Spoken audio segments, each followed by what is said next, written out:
Otoana ny vondrona sy tara ny Jeune Chambre Internationale na ny JCI eo amin'ireo ho asa saisahany amin'ity taona 2024 ity.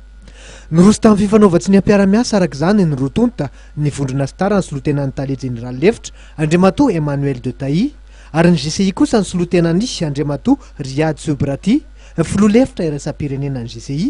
izay sendra mandalo eto Madagasikara amin'izao fotoana izao sy Ramatoa Aina Razafimandimby filohan'ny JCI Madagasikara. Ny vohitra nandritra ny fotoana famiray soatoavina ny rotonta toy ny fandraisana andraikitra ho fandraisana anjara amin'ny fampandrosoana, ny fanampiana ny mpiarabelona ary ny fijoroana ho mpitarika ihany koa. Ny tafiditra ao anatin'izao fiara-miasa eo amin'ny vondrona sy tara sy ny JCI izao ny fanohanareo tetikasa maro samihafa miandry ny JCI toy ny fikarakarana atrikasa, valandresaka, tetikasa fampiofanana